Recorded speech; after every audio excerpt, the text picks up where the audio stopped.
Hello बच्चों, welcome back.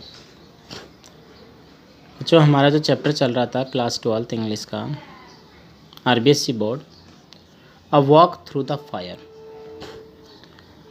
बच्चों, lesson a walk through the fire जिसमें हमने पढ़ा था कि एक एक्समैन आर्मी मैन होता है जो अपने बक्से में कुछ देख रहा होता है। अचानक से उसके सामने उसका जो आर्मी के ज़माने का जो पजामा था वो आ जाता है, तो उसमें कुछ जला हुआ दिखता है। तो उसको याद आता है कि वो पजामा किस तरह से जलता है, वो घटना को याद करके और हमें बताता है। उस घटना के बारे में जो वो कहता है 1947 के अंदर जब वो सेपर कैंप में था, जो बेगमपत हैदराबाद राज्य के अंदर पड़ता था। वहाँ पर क्या था से बेगम वहाँ पर वो जब एक बार रात के समय ट्रक से निकल रहा था तो सिकंदराबाद की तरफ वहाँ पर जा रहा था, तो उसने चाइनीज़ भोजन में भोजन किया।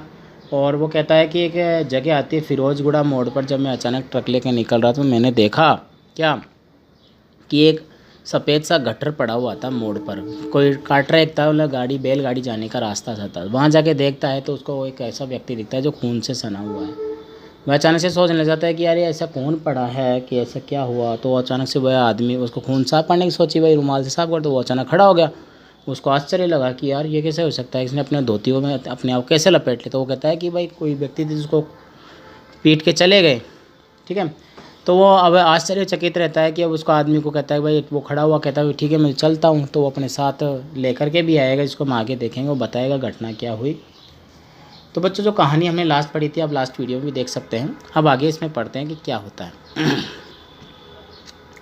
ही then went on to tell me, कि फिर वह मुझे कहने लगा क्या, his assailant had been two Anglo Indian youths, कि उसके जो एसोलेंट हुआ है, उसके साथ जो आक्रमण करने वाले जो व्यक्ति थे वो आंग्ल भारतीय युवा लड़के थे।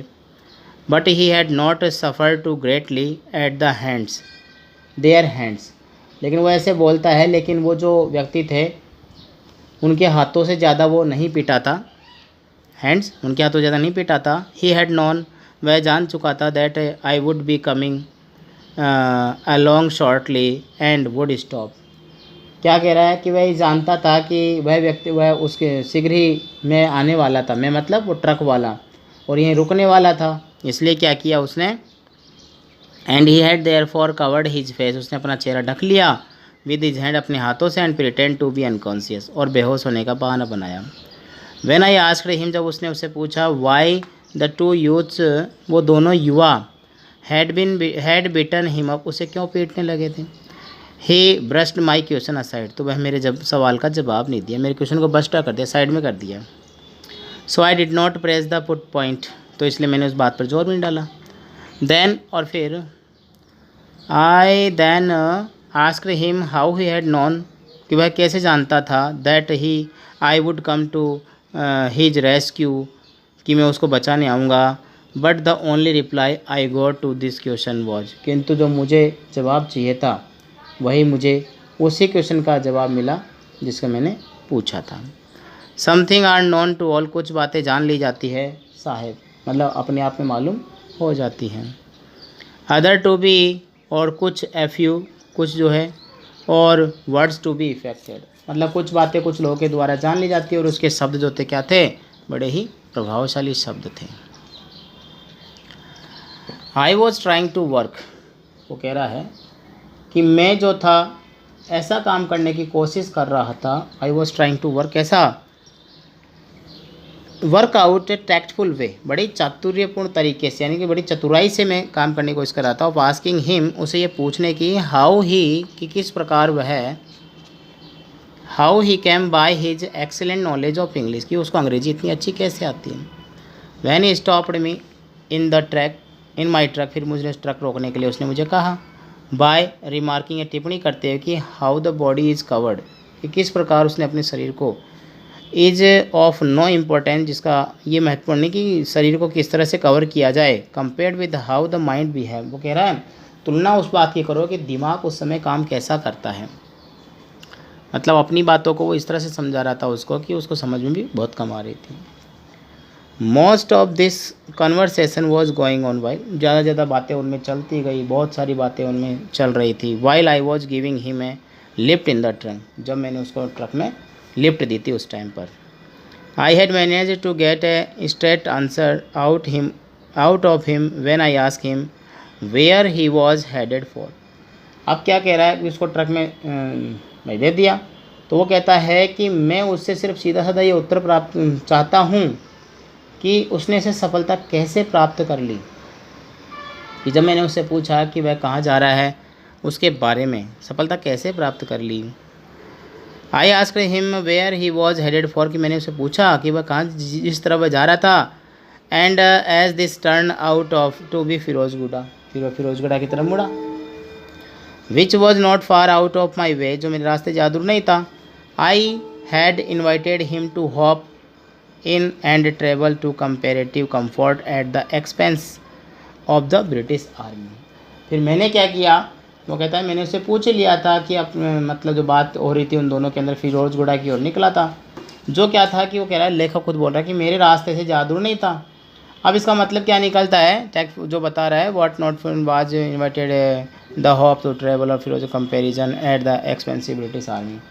इसका मतलब यह नहीं था कि जो मैं बैठने उसको बिठाने के लिए आया था ट्रक में, या था ब्रिटिश सेना में खर्चा जो कर रहा था उसके साथ जो है, वो उसको तुलना कर रहा था कि आराम से यात्रा करने का निमंत्रण दे रहा था। भाई उसको बता रहा था वो अपने आप में बातें उसको।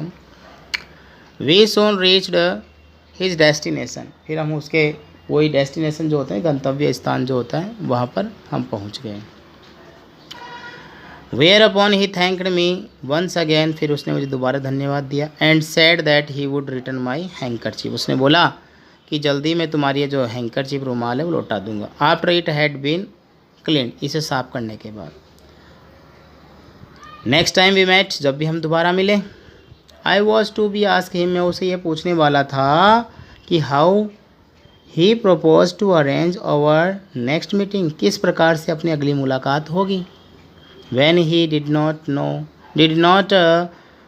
even know who I was, जबकि वो नहीं जानता मैं कौन था। और which part of the youth shepherd camp, और इस बड़े विशाल शेपर कैंप में जो आर्मी का कैंप था उसमें मैं किस पार्ट में था, किस पोस्ट पर था, उसके बारे में जानता था। I was in, जिसमें मैं था। But before I could begin he had faded into the night, अब इससे पहले कि मैं उसको कुछ बोलता वह क्या हो गया, फेडेड हो गया, मतलब अंधेरे के अंदर विलुप्त हो गया। वो आदमी चलता गया और गायब सा हो गया, उसको ऐसा लगा। देखिए आगे, अ फ्यू वीक्स लेटर, कुछ सप्ताह बाद की बात बता रहे हैं। Posting came through a general headquarter at New Delhi, कहाँ पर हो गई, उसकी जो पोस्टिंग जो थी, नियुक्ति इसको बोलते हैं, वो दिल्ली के मुख्यालय में हो गई। And the night before I was due to leave, अब एक रात पहले कि मुझे ये सब छोड़ना था, coincided with the arrival of fresh supplies of Canadian canned beer at the sapper. तभी क्या हुआ, अचानक से क्या हुआ, एक ताज़ा उस कैंप के अंदर जो है कैनेडियन कैन आए, कैनेडियन बियर जो होती है वो पीने की। It also coincided with the visit to the camp of a remarkable troop of Indian. उस समय क्या था, एक यादगार बात ये भी हुई थी कि वहाँ पर एक भारतीयों का दल आया था उसी कैंप में, लेड बाय ए जेंटलमैन, जो एक सभ्य व्यक्ति के द्वारा जिसका नेतृत्व किया जा रहा था, नॉन एज प्रोफेसर राव। कौन था वो, प्रोफेसर राव के द्वारा। देखो बच्चे, बहुत ही सस्पेंस से भरी हुई कहानी है, आप अच्छे समझिए। Who were set to perform amazing, जो इसके बारे में कहता है कि वो बहुत ही अमेजिंग, बड़े आश्चर्य परफॉर्म करता है, करतब दिखाता है, फीस्ट करतब ऑफ स्ट्रेंथ, ताकत के। Entertainment at the camp was practically non existent at the time. अब क्या था, उसके लिए ये था कि उस कैंप के अंदर वो जो प्रोफेसर आया था उसके द्वारा जो गेम दिखाए जाएंगे वो प्रैक्टिकली सारे थे, ठीक है। एट द टाइम, उस समय के लिए, there for this show which had been laid on well but not all the wisely कि ऐसा नहीं था पूरी जो है ये ताकत से गेम था, पूरी तरह से ऐसा नहीं कहते कि बुद्धि से ही सारे काम किए जाते। देखने वाले को तो ये लगता था उसमें गेम को कि बुद्धि से जो कार्य किए जा रहे हैं और ताकत से जो कार्य किए जा रहे हैं उनके बारे में वो कंपैरिजन करने लग गया। बिफोर कहा गया, Therefore, this show had been led on by the welfare officer was coming not to be missed. अब ये सब जो हमारे जो वेलफेयर ऑफिसर थे वो भी वहाँ पर आए, वो भी नहीं चाहते कि इस बात को मिस कर दे कि ऐसा कौन सा कर्तव्य वो दिखाना चाहेगा, किस प्रकार के जो कर्तव्य दिखाएगा उसके बारे में. So after having celebrated well but not celebrated line खो गई क्या, अच्छा, well but not that wisely we went along to watch it. अब हम गए भैया उसको देखने के लिए जो गेम चलेगा, जो कर्तव्य दिखाएगा. इन एक्चुअल फैक्ट वास्तविकता थी उसके अंदर. We went along with the intention of taking the mickey. अब हम लोग क्या कर रहे थे, सिर्फ हमने तो ये देखना था भाई वहाँ पर जो भी गेम होएगा उस गेम को हम लोग देखेंगे. अब वहाँ पर जो होने वाला था वास्तविक कर्तव्य जो वहाँ पर वो दिखाएगा, जो लड़का जो प्रोफेसर दिखाएगा, प्रोफेसर के बारे में चल रहा था. तो क्या हुआ देखिए, हम तो सिर्फ मेकिंग करने जा रहे हैं भाई, मज़े करेंगे, वहाँ चलेंगे देखेंगे उसको. Like every one as there we stay to wonder. अब औरों की तरह हम भी वहाँ पर रुक गए और आश्चर्य गेम को देखने लगे. देखो बच्चों क्या होता है इसमें, इन्होंने बताई है इसके अंदर जो वहाँ पर वो कर्तव्य दिखाएगा, वो वेलफेयर कल्याण के अधिकारी लोग वहाँ पर आ गए. अब वो भी इस प्रदर्शन को छोड़ना नहीं चाहते, वो भी देखना चाहते थे वहाँ पर. तो सभी ने सोचा कि ये जो गेम होगा कि बुद्धिमान से तो होगा नहीं, ये ताकत का गेम दिखाएगा, तो वो दिखाएगा तो किस तरह से क्या होता है उसको देखते हैं. It was truly an amazing performance. वास्तव में वो जो कर्तव्य था वो क्या था, बड़ा ही आश्चर्यजनक कर्तव्य था. वैन वी अराइव्ड, जब हम आए वहाँ पर देखने के लिए पहुँच गए थे. The professor who looked nothing like a strong man. ज़्यादा ताकतवर आदमी नहीं था प्रोफेसर की वजह से, बहुत ही बड़ा हो कैसे हो ऐसा आदमी बिल्कुल भी नहीं था. Had just called for 12 volunteer. अब उसने वहाँ पर आया गेम के जब अपना कर्तव्य दिखाने के लिए जब वो खड़ा हुआ ना, तो वो सिर्फ क्या चाहता था कि को बुलाया 12 वॉलेंटियर होता है स्वयंसेवकों को बुलाया. फ्रॉम द, कहाँ से बुलाया देखो, बहुत ही ईजी है, इससे ज़्यादा हार्ड नहीं है. ऑडियंस, जो ऑडियंस लोग थे, श्रोता थे, दर्शक थे, उनमें से ही बुलाया.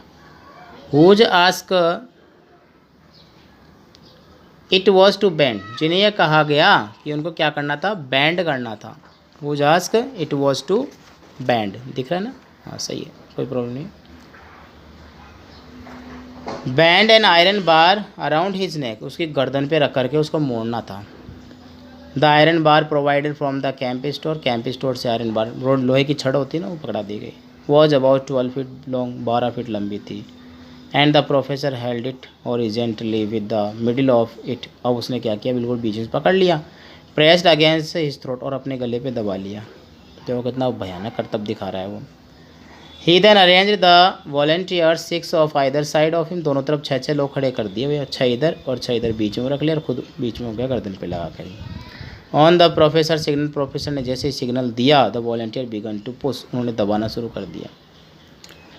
विद ऑल देयर माइट, पूरी ताकत के साथ. And the iron bar was bent into a U shape around his नेक.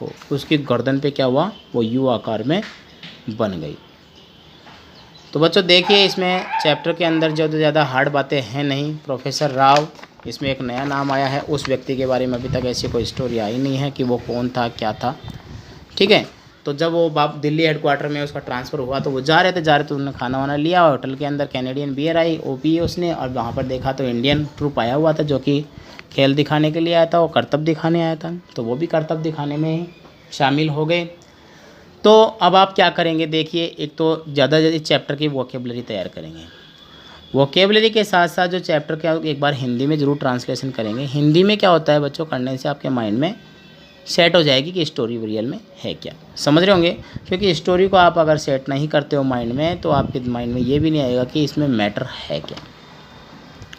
कोई प्रॉब्लम हो तो आप मुझे कमेंट बॉक्स में कमेंट कीजिए, बताइए मुझे जो है ऐसी कोई प्रॉब्लम नहीं है कि आपकी हर प्रॉब्लम का सॉल्यूशन किया जाएगा. इसको मैं 2 पार्ट में बना चुका हूँ, दूसरा पार्ट अभी आपके सामने बन गया है. लेसन का नाम था वॉक थ्रू द फायर, और इसके 2 पार्ट में और बनाऊंगा बच्चों, छोटे छोटे बनाऊंगा आपके लिए, ताकि आप इसको अच्छे से 2-3 बार पढ़ सकें. देखिए क्या होता है, अगर मैं पूरे लेसन को एक ही वीडियो में बना देता हूँ तो आप भी समझते हो कि आप पढ़ते पढ़ते बोर हो जाएंगे, दोबारा देखने की हिम्मत भी नहीं कर पाएंगे। तो मैं चाहता हूँ कि आप ऐसे मोटिवेशन रखो अपने आप में कि छोटे छोटे नोट्स तैयार करो और टॉपिक को कंप्लीट करो। ठीक है बच्चों, मिलते हैं नेक्स्ट क्लास में। अब walk through the fire part 3 के साथ जल्दी ही। Good day, good bye.